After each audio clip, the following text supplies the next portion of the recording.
Man is a little germ that lives on an unimportant rock ball that revolves about an insignificant star on the outer edges of one of the smaller galaxies. But on the other hand, if you think about that for a few minutes, I am absolutely amazed to discover myself on this rock ball rotating around a spherical fire. It's a very odd situation. And the more I look at things, I cannot get rid of the feeling that existence is quite weird. I know that. See, a philosopher is a sort of intellectual yokel who gawks at things that sensible people take for granted. And sensible people, existence is nothing at all. I mean, it's just basic, and just go on and do something. See, this is the current movement in philosophy. Logical analysis says you mustn't think about existence. It's a meaningless concept. Therefore, philosophy has become the discussion of trivia. No good philosopher lies awake nights worrying about the destiny of man and the nature of God and all that sort of thing, because a philosopher today is a practical fellow who comes to the university with a briefcase at 9 and leaves at 5. He does philosophy during the day, which is discussing whether certain sentences have meaning, and if so, what. And then he would, as William Earle said in a very funny essay, he would come to work in a white coat if he thought he could get away with it. Problem is, he's lost his sense of wonder. Wonder is like, in modern philosophy, something you mustn't have. It's like enthusiasm in 18th century England. It's very bad form. But you see, I don't know what question to ask when I wonder about the universe. It isn't a question that I'm wondering about, it's a feeling that I have. Because I cannot formulate the question that is my wonder. The moment my mouth opens to utter it, I suddenly find I'm talking nonsense. But that should not prevent wonder from being the foundation of philosophy. So, there is obviously a place in life for a religious attitude in the sense of awe, astonishment at existence. And that is also a basis of respect for existence. We don't have very much of it in this culture, even though we call it materialistic. In the culture that we call materialistic today, we are, of course, bent on the total destruction of material and its conversion into junk and poisonous gas as quickly as possible. This is not a materialistic culture, because it has no respect for material. And respect is in turn based on wonder, on feeling the marvel of just an ordinary pebble in your fingers. Look, here is a tree in the garden, and every summer it produces apples. And we call it an apple tree, because the tree apples. That's what it does. All right. Now here is a solar system inside a galaxy. And one of the peculiarities of this solar system is that at least on the planet Earth, the thing peoples. In just the same way that an apple tree apples. Now maybe 2 million years ago, somebody came from another galaxy in a flying saucer and had a look at this solar system, and they looked it over and shrugged their shoulders and said, just a bunch of rocks. And they went away. Later on, maybe 2 million years later, they came around and they looked at it again. And they said, excuse me, we thought it was a bunch of rocks, but it's peopling. And it's alive. After all, it has done something intelligent. Because, you see, we grow out of this world in exactly the same way that the apples grow on the apple tree. If evolution means anything, it means that. But you see, we curiously twist it. We say, well, first of all, in the beginning, there was nothing but gas and rock. And then intelligence happened to arise in it, you know, like a sort of fungus or slime on the top of the whole thing. But we're thinking in a way, you see, that disconnects the intelligence from the rocks. Where there are rocks, watch out. Watch out, because the rocks are going eventually to come alive. Theology has not, as a matter of fact, had a very distinguished record in promoting the study of other than the Christian religion. Because you see, if you know in the first place that you have the true religion, there really is no point in studying any other one, and you can very quickly find reasons for showing them to be inferior, because that was a foregone conclusion. They had to be. Because if, for example, you get into discussions as to whether Buddha was a more profound and spiritual character than Jesus Christ, you arrive at your decision on the basis of a scale of values which is, of course, Christian. And in this sense, the judge and the advocate are the same. Now, as you know, I'm not being very fair and very kind to modern theology, but there is this strange persistence of insisting that our group is the best group. And I feel that there is in this something peculiarly irreligious, and furthermore, it exhibits a very strange lack of faith. Because I believe that there is a strong distinction between faith on the one hand and belief on the other. That belief is, as a matter of fact, quite contrary to faith. Because belief is really wishing. It's from the Anglo-Saxon root leaf, to wish. And belief, stated, say, in the Creed, is a fervent hope that the universe will turn out to be thus and so. And in this sense, therefore, belief precludes the possibility of faith, because faith is openness to truth, to reality, whatever it may turn out to be. I want to know the truth. That is the attitude of faith. And therefore, to use ideas about the universe and about God as something to hang on to, in the spirit of Rock of Ages cleft for me, and there's something very rigid about a rock. And we are finding our rock getting rather worn out in an age where it becomes more and more obvious that our world is a floating world. It's a world floating in space where all positions are relative and any point may be regarded as the center.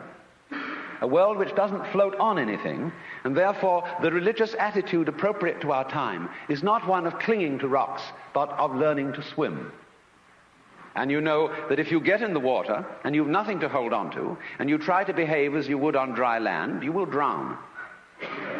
But if, on the other hand, you trust yourself to the water and let go, and this is exactly the situation of faith. I had a friend who was studying Zen in Japan, and he got pretty desperate to produce the answer of who he really is. And on his way to an interview with the master to give an answer to the problem, he noticed a very common sight in Japan, a big bullfrog sitting around in the garden. And he swooped this bullfrog up in his hand and dropped it in the sleeve of his kimono. And then he went into the master, and to give the answer of who he was, he suddenly produced the bullfrog. And the master said, too intellectual.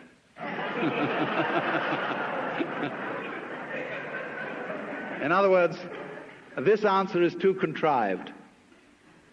It's too much like Zen.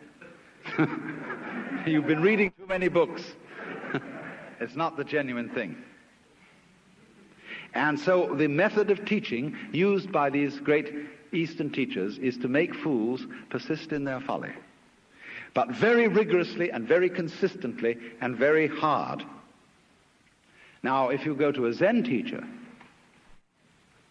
he'll say, well, I have nothing to teach. There is no problem. Everything's perfectly clear. And you think that one over. And you say, he's probably being cagey.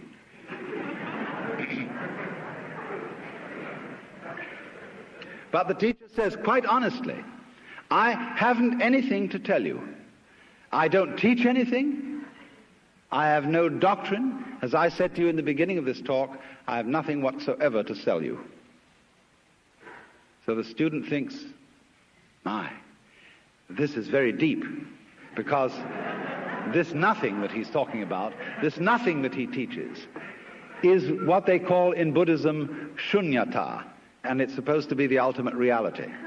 But as you know, if you know anything about these doctrines, this doesn't mean real nothingness, not kind of just nothing there at all, not just blank, but it means no thingness. It's the transcendental reality behind all separate and individual things, and that's something very deep and profound. So he knows that when the teacher said, I have nothing to teach, he meant this very esoteric no thing. Well, he might also say then, if you have nothing to teach, what are all these students doing around here? And the teacher says, they are not doing anything. They're just they're just a lot of stupid people who live here. And he knows, again, you see, the stupid doesn't mean just straight stupid, but the higher stupidity of being people who are humble and don't have intellectual pride. The Christian proverb is that man's extremity is God's opportunity. And so people, in other words, have to get desperate. Imagine the idea that the moment you were born, you were kicked off the edge of a precipice, and you're falling. As you fell, a great lump of rock came with you, and is traveling alongside you. And you're clinging to it for dear life, and thinking, gee, I've got to hold on to this, you see? Well, it doesn't do a thing for you. And it's only making you anxious. And it's only when you understand that it doesn't do a thing for you that you let go and relax. So everybody's in this situation. We're all completely insecure. We're all headed straight for death as if we had been condemned by a judge. And yet here we are all clinging on to things. And we have all sorts of alibis for doing this. We say, well, I have responsibilities for my dependents and I've got to cling on. But all you're doing is you're teaching your dependents to cling the same way as you are. And making them miserable by learning to go on surviving compulsively. So the thing is, same way, if you're caught in a torrent and you try to get out of it by swimming against it, you'll just wear yourself out and you're still carried along with it. So the sensible thing to do is to turn around and swim with it. And if you want to get out of it, swim towards the edge. But go with it. Same way when you're sailing. Always keep the wind in your sails. If you want to go against the wind, tack. But use the wind. So it's this way, you know. We're all in this great stream of change, which we call life. We are the stream. If you imagine you're separate from it and you're being carried along by it as if you were a cork, that's a delusion. You're a wave of the stream itself. So get with it. So you perform a discipline by experiment, by reductio ad absurdum of his premises. And so in the same way, the guru, whether Hindu or Buddhist, performs a reductio ad absurdum on the premise of the skin-encapsulated ego. Well, what happens then? You might imagine from garbled accounts of Eastern mysticism that one thereupon disappears forever into an infinite sea of faintly mauve jello.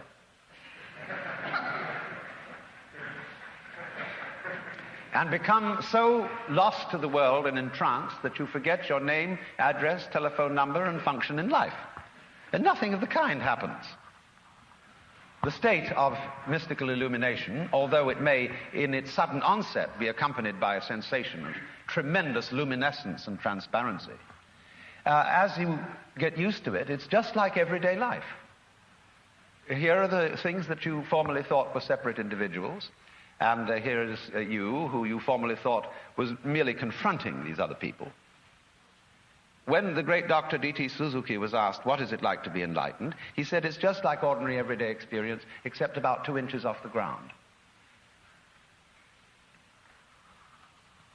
Because what is altered is not the way your senses perceive. What is altered is what you think about it. Your definitions of what you see. Your evaluation of it. So when you don't cling to it, when you have no longer a hostile attitude to the world because you know the world is you, it is. I mean, let's take it from the point of view of biology. If I describe the behavior of a living organism, I cannot possibly describe that behavior without simultaneously describing the behavior of the environment. So that I discover that I don't describe organisms in environments, I describe a unified field of behavior called an organism environment. It's an awkward word, but there it is. The environment doesn't push the organism around. The organism doesn't push the environment around. They are two aspects or poles of the same process. You see, in the history of philosophy and poetry and art, we always find the interchange of two personality types, which I call prickles and goo. The prickly people are advocates of intellectual porcupinism. They want a rigor. They want precise statistics. And they have a certain clipped attitude in their voices. And you know this very well in academic circles, where there are people who are always edgy like that. And they accuse other people of being disgustingly vague and miasmic and mystical. But the vague, miasmic, and mystical people accuse the prickly people of being mere skeletons with no flesh on their bones. And they say to you, you just rattle. You're not really a human being. You know the words, but you don't know the music. And so therefore, if you belong to the prickly type, you hope that the ultimate constituent of matter is particles. If you belong to the gooey type, you hope it's waves. If you are prickly, you're a classicist. And if you're gooey, you're a romanticist. And going back into medieval philosophy, if you're prickly, you're a nominalist. If you're gooey, you're a realist. And so it goes. But we know very well that this natural universe is neither prickles nor goo exclusively. It's gooey prickles and prickly goo. And you see, it all depends on your level of magnification. If you've got your magnification on something so that the focus is clear, you've got a prickly point of view. You've got structure, shape, clearly outlined, sharply defined. When you look out of focus, it's going to go bleh, and you've got goo. But we're always playing with the two, because it's like the question is the world basically stuff, like matter, or is it basically structure? Well, we find out, of course, today that in science we don't consider the idea of matter, of there being some sort of stuff, because supposing you wanted to describe stuff, in what terms would you describe it? You always have to describe it in terms of structure, something countable, something that can be designated as a pattern. So we never get to any basic stuff. There is a sense in which the universe is purely game, but not in the sense of a one-upmanship game, but in the sense of music, which is lalling with sound, is dancing delightfully with sound, you see. And nobody was ever able to give a better account of what it's all about. I mean, let's take the traditional Christian account of what the angels do in heaven. Why, they sit around the throne of God and sing Alleluia, Alleluia, Alleluia, and they're going, you know, that's not just Alleluia in a sort of formal way, but they're going,